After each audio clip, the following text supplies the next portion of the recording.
All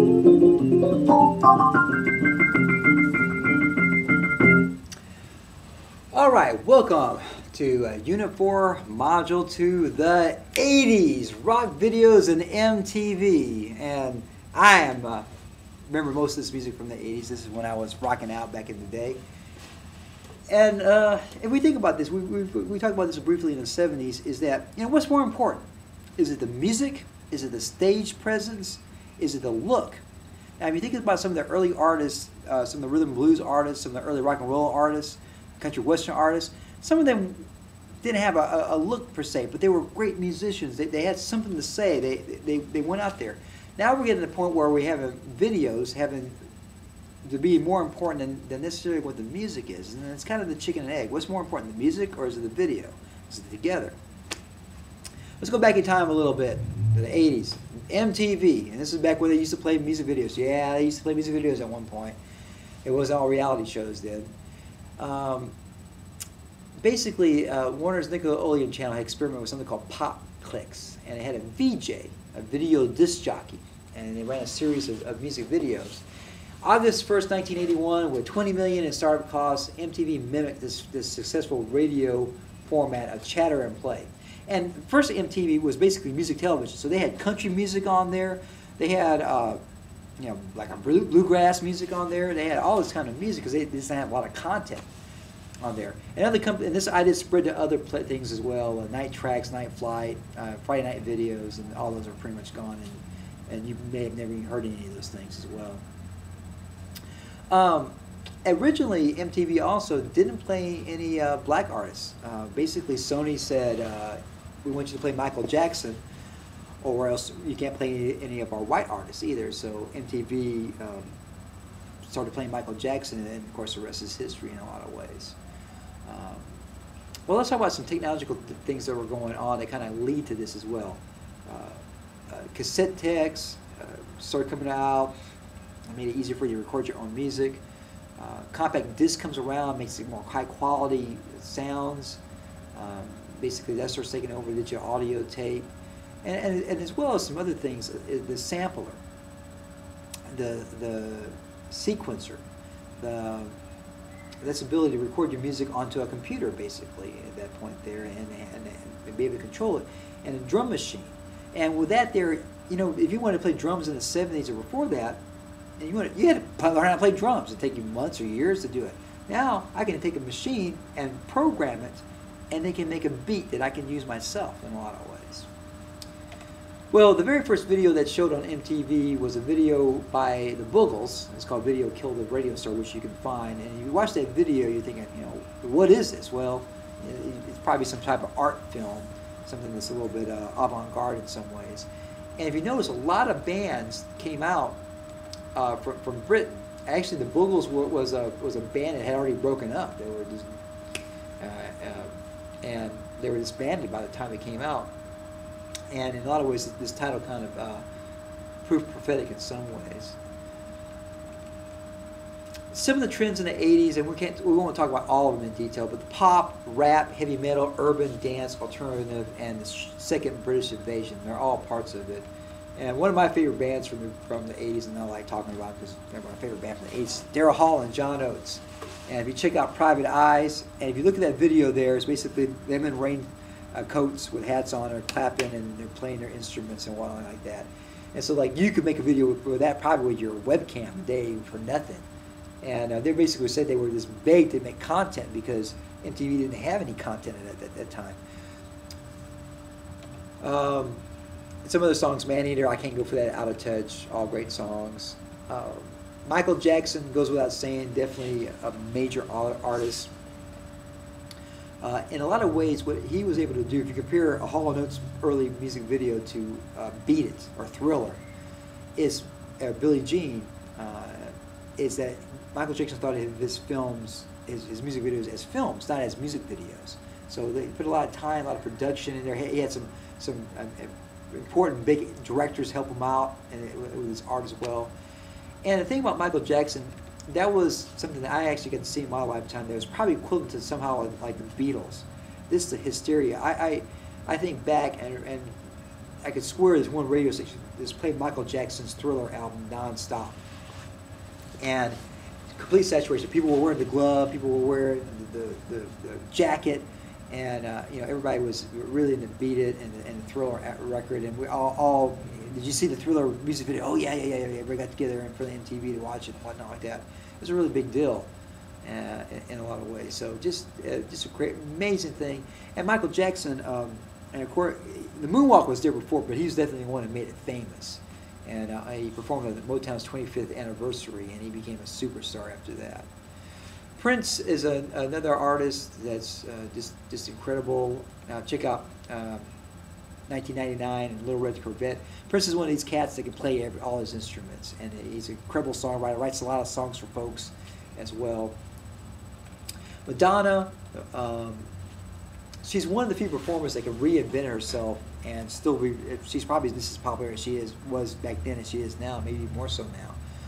Some songs I think would be good to check out would be Borderline, Holiday. Holiday is a song that's just, you know, just an amazing song put together. Material Girl Like a Virgin. Check out those videos and see what you think. Bruce Springsteen, singer-songwriter in the 70s, and basically comes out in the 80s and it has a hit, has hits in there as well. Dancing in the Dark, Born in the USA. And kind of watch those videos and you kind of see what's going on in the 80s, kind of the anthem for America in the 80s as well. Billy Joel, again, another singer-songwriter from the 70s. Uptown Girl for the longest time. Check those out, see what those videos are. Go along with that. Huey Lewis and News. Do You Believe in Love?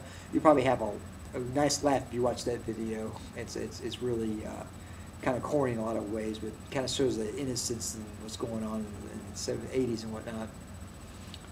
Huey Lewis also had The Heart of Rock and Roll, Power of Love, If This Is It. Cyndi Lauper, another incredible performer. Again, we're starting talking about a lot more women performers now in rock history. Girls Just Want to Have Fun, Time After Time. And if you watch Girls Just Want to Have Fun, how would that video be made today? Would it be made the same today than it did back then? See what you think. Pat Benatar, she was one of the first rockers that actually had a music video with Love is a Battlefield that actually had that went along with the story. And that kind of showed that you could have a song and have it go along with the story that you're telling as well. We Belong is another great Pat Benatar song. Journey, popular in the 70s, popular in the 80s. Don't Stop Believing, Faithfully, Separate Ways, and probably right now somebody's playing one of those songs. If you check out Separate Ways, I think you'll probably laugh a lot with some of the haircuts and what's going on in there. Also in the 80s, we had a lot of one-hit wonders as well. A band like Dixie's Midnight Runners would Come On Eileen. And if you look at there, you might see some, if you remember the Skiffle band I talked about with the Beatles, you probably can see that in there as well. Flock of Seagulls, Iran, this new wave band from Liverpool, England. And another famous band for me is Aha, Take On Me. Now that's probably if I only played one music video from the 80s, it would probably be that one. Because that song was released. Didn't go anywhere hardly. They made a really cool video, put a bunch of thousands or hundreds of drawings into it, and that video just went to the tops of the charts. And that's one of the videos I remember when we came back to school. Was, hey, did you see that video? Yeah. And it was really, you know, amazing. For me, whenever I hear that song, I see the images of that video there. And for you, if you probably heard the song because it's still quite popular. But I'm curious, after you watch the video, is it still the same for you then at that point there? I don't know. I can't tell you that because I know what the video is every time I hear the song. And with this, in a lot of ways, a second British invasion happens. So like a band like Duran Duran, who's very camera friendly, came up with these really cool videos like Rio and Hungry Like the Wolf, Girls on Film, The Reflex. Another band that looked unique at the time would be Culture Club. So this is a band you probably never would have heard of, but because of the videos, you had heard from them. So Do You Want to Hurt Me, Time, Karma Chameleon. The Police, another band, King of Pain, Every Little Thing She Does Is Magic. Every Breath You Take was another video that just stood out. And it was shot in black and white, and Sting had watched a documentary about these jazz musicians that basically recorded all these videos for these video jukeboxes back in the 50s and 40s, and they were black and white. And something about black and white, that film Nar effect, that you see the smoke coming up. If you watch that video, it really has a big effect on that song there as well. U2, Without You, Pride in the Name of Love, some good examples of that. Of course, we get into some heavy metal. Def Leppard, I remember hearing that at one of my friends' houses. He said, "Check this band out." Wow, it was probably Rock of Ages, I've heard. That was probably the one I heard there, Fooling. And of course, the later album, Pour Some Sugar on Me, becomes like a really big hit and so forth like that. And they basically wanted to write all this music that was, every song is good. I personally prefer the early Def Leppard though. Van Halen, we got Jump, 1984, the record. I remember I bought that cassette for $6.25 back in the day. So Jump. Hot for Teacher was definitely another video we talked about the next day. And if you watch it today, it looks really tame, but at the time there was like, wow, they're showing this on TV. Panama, Guns N' Roses, Welcome to the Jungle, ZZ Top, Legs, Sharp Dressed Man, Bon Jovi, Living on a Prayer, Wanted Dead or Alive, Twisted Sister, I Want to Rock, We're Not Going to Take It, some great fun songs in there. And then Metallica even starts to get a video with One at the point there. Now, hip-hop, rap really has a big influence on music in the 80s and as well to the 90s as today as well. And at first, hip-hop music, rap music was mainly about partying, having a good time, and so forth. And DJs from the 40s, the 50s had been talking in staccato rhymes for a long time as well. And so you get this low-end reggae Jamaican bass lines going on with these percussive drum machine sounds. And you get something that's really amazing.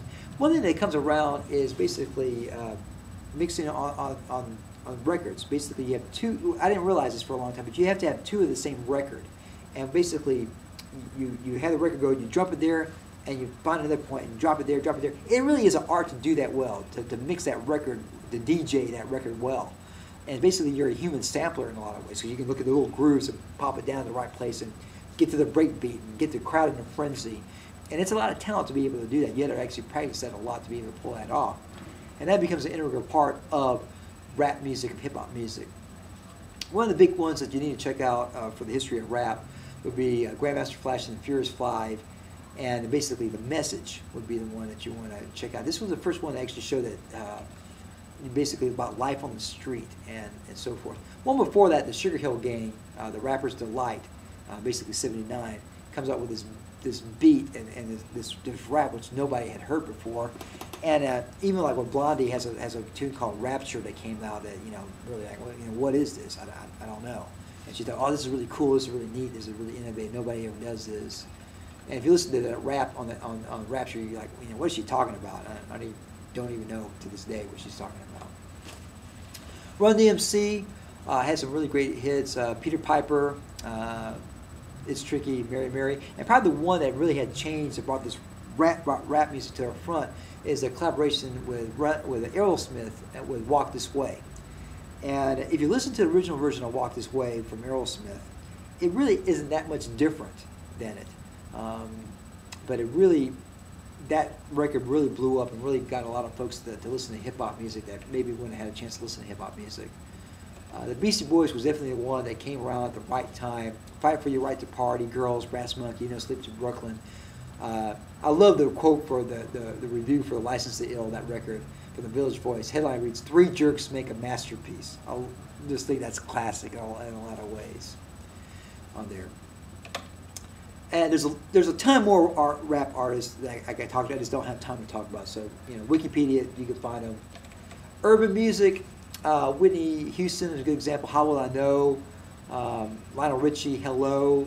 New Edition, Cool It Now. If you go find that video, I think you'd find it really cute and really, really innovative in a lot of ways. And some of the stuff that's going on in that particular one there, there's singing and rapping going on, and that seems to be one of the big trends going on in the 2000s-ish era now as well.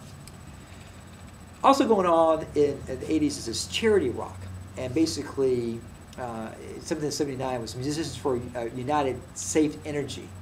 And in 1984, BandAid, they got together and to Do They Know It's Christmas, and it was Feed the World. And basically that was to raise money to to give money to Africa, to folks that were starving. Then USA for Africa comes out in 1985. After the American Music Awards, all these great artists got together and they sang a song that Michael Jackson and Lionel Richie wrote and Quincy Jones had produced. And all that money supposedly was raised and given to get funds to Africa and whatnot like that. Live Aid came out for the same thing, for the Phantom, to raise money for the Phantom that was going in Ethiopia at the time there. And you can find some footage of Live Aid, and this is amazing. You see it's on two coasts going on. It was in America and in London. And they would go back and forth. They had a stage that went around in a circle, so they would non-stop music. So once one rock band was rocking out, they were setting up for the next band. They came around, they would take the band off and put another one on there. It was just amazing. Farm Aid, Willie Nelson, John Mellencamp, fighting for farmers. Go check that out. So a lot of these aid things going on there. They even had something like the heavy metal folks got together and did something called like a hearing aid that was doing some things. So we basically, there's so much more music and rock and roll in the 80s to talk about, but we'll end with that right now. Rock and roll.